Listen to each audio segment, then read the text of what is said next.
Welcome back to my channel IMDb 8 Recap. Today I'm going to explain the crime and action thriller movie Elektra, released in year 2005. The movie is about a female warrior who becomes assassin for hire and is in a quest to protect innocent father and daughter from supernatural assassins. But before we begin to tell you the story, please subscribe to our channel, as we really need your support to grow and keep making these amazing recaps. Thanks, from the team of the IMDb 8 Recap. If you have subscribed, and beware of the spoilers.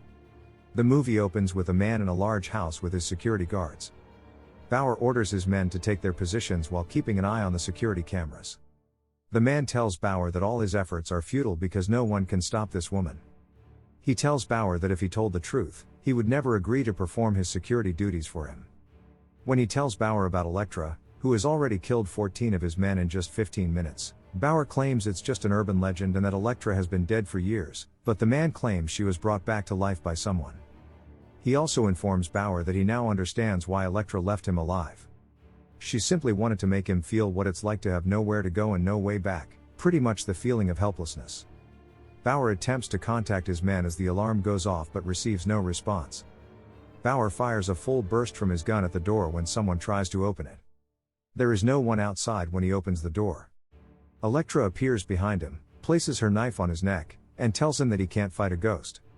She rushes to the man after killing him, who asks Elektra if she intends to kill him outright.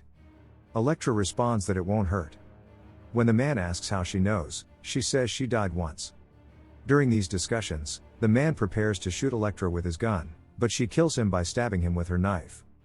A meeting is taking place at the Hand's headquarters, and Master Roshi is speaking to Mijimi about a treasure they have yet to discover. Kurigi tells his father that they must find the treasure as soon as possible because their opponents will use it against the Hand if they get it.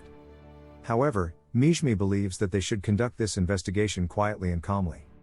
Master Roshi orders Mijimi to keep looking for the treasure, which enrages Kurigi, but his father advises him to be patient. Elektra's agent, McCabe, pays her a visit and hands her the money for a recently completed project. He reluctantly informs Elektra of a new project that will pay her well, but she declines because she wishes to take a break. Then he agrees to work for McCabe. Elektra travels by ship to an island in search of her next victim. She stays at the wheelwright's house, where she has flashbacks to the past, such as advice given to her during Stick's apprenticeship and her mother's death. All of this is going through her mind. McCabe calls her and informs her that the client has ordered that she wait a few more days. Elektra is forced to wait. She goes around the house counting things because she suffers from OCD. When she returns home from swimming, Elektra is worried about her, only to discover that the girl broke into the house and stole Elektra's mother's bracelet, which she returned to the girl. The following day, Mark Miller pays a visit to Elektra, who is meditating on the beach. He asks Elektra about her 13-year-old daughter. She informs him that his daughter broke into her house the day before. Mark apologizes to Elektra and introduces her as his daughter, Abby. Abby pays Elektra a visit and informs her that her father has invited her to Christmas dinner, which Elektra declines.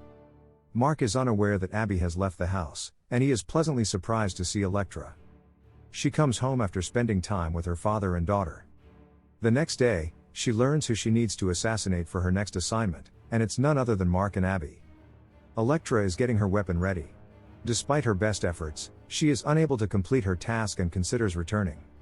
Elektra, on the other hand, has a vision of Abby and suspects something is wrong. Some masked men ambush Mark's house. Mark is going somewhere, leaving Abby alone in the house. Elektra arrives and summons Mark inside the house, asking him who he is and informing him that the lives of the father and daughter are in danger. Masked men then attack them. Elektra stands up for Mark and Abby, killing all the masked men but leaving one alive for questioning. When Elektra asks who he is and who sent him, he responds that she will find out soon and kills himself. When a person dies, he disintegrates into smoke. Elektra is concerned because these were the Hand's servants. She warns them that they are in serious trouble and should flee. Elektra takes them to Stick and informs him that the Hand is looking for Mark and Abby. Stick inquires as to why, and Elektra responds that Mark is unaware. Stick taunts Mark, and he responds that he knows his wife did not die in an accident but was murdered by the Hand. Elektra becomes enraged and flees when she hears this. Abby and Mark pursue her. Abby wants to stop her and begs her for assistance. Elektra, on the other hand, says it's out of her hands and then notices a picture of an eagle on the wall. She quickly takes them both into her car and drives away. That eagle takes flight and flies to Tattoo. He hands Elektra's address to Kurigi, who is standing nearby. Elektra, on the other hand, transports both to McCabe's. McCabe informs Elektra that she is not required to participate in any of this. He appears to be concerned about Elektra, but Elektra is eager to assist Abby. In Abby, he discovers her long-lost childhood. When Elektra spends time with Abby, she appears to be a completely different person. Kurigi arrives the next morning with the assistance of Tattoo. McCabe leads the trio out of the tunnel and into the house, where they confront Kurigi. Kurigi uses his abilities to find out where Elektra has taken Abby and Mark from McCabe. Kurigi uses his sword to sever McCabe's neck. They all sprint into the woods. Kurigi dispatches his mutant companions to pursue them. Tattoo spreads his wolves in search of them. Elektra first meets Stone. She couldn't fight him with her strength, but she used her mind to turn Stone into ashes. Tattoo's wolf follows Abby and Mark as they run to the other side. Elektra, on the other hand, is looking for them as well. Kinko arrives and captures Abby when the wolves attack.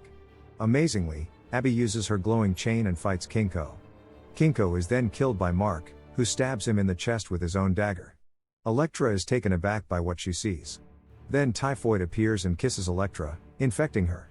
Kurigi intervenes when Abby attempts to attack Typhoid. When Stick arrives with his ninja army, the scene is turned upside down. Kurigi returns with his companions. Elektra awakens from a nightmare and finds herself at Stick's Ninja Academy. Stick has enraged her because he dragged her into the war with the Hand without Elektra's permission. Stick informs her that Abby possesses many amazing abilities and that the Hand wishes to capture her. Elektra questions Stick about why he gave her the contract to kill Abby and Mark. Elektra apparently passed her live test, according to Stick. He couldn't explain it to her when she arrived because she was filled with rage and violence. Stick had known from the beginning that Elektra has a pure heart, but Elektra needed to know that for herself. He goes on to say that as long as Kurigi is alive, Abby is safe here and so she has no choice but to stay. Abby meets with Elektra and apologizes for keeping the truth from her. She fights Elektra to put herself to the test, but she is unable to defeat her. She decries the fact that she is not as strong as Elektra, but Elektra encourages her. Abby tells her that she is only a child and that she does not want to be here forever. When Elektra hears this, she devises a plan. At night, when everyone is sleeping, she telepathically contacts Kurigi and challenges him to a fight. Elektra claims that if she wins, he will stop pursuing Abby, whereas Kurigi claims that if he wins, Abby will be given to him. The location chosen for the fight is where it all began. Elektra returns to her home to await Kurigi's arrival. She suddenly becomes aware of the presence of Kurigi's men and kills them all with a single blow.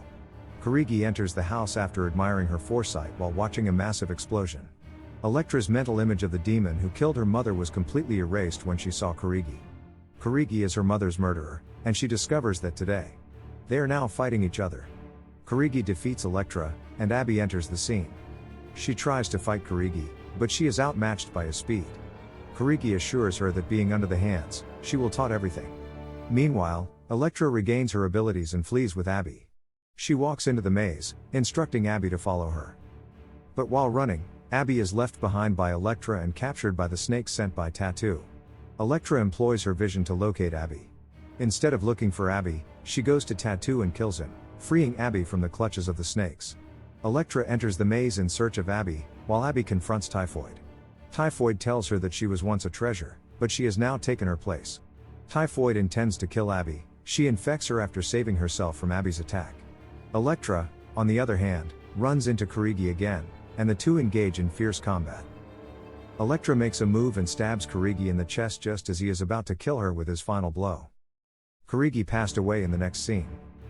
Her work is not finished. She sees the vision and wields her knife from there, striking Typhoid directly and killing her.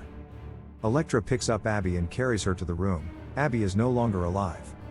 Elektra succeeds in resurrecting Abby, as Stick had done with her. She gets ready to leave as Mark arrives. Elektra thanks Abby for giving her life back, and Abby thanks Elektra for the saving her life. They both hope to see each other again and the movie ends here. Overall, Elektra is a great movie to watch with an amazing storyline, so make sure to check it out. To watch many more exciting recaps like this, don't forget to subscribe, as that's the only way we can keep making these fantastic recaps and like this video. Let us know in the comments section about your next favorite movie that you would like us to recap. Thanks again for watching, and stay safe and healthy.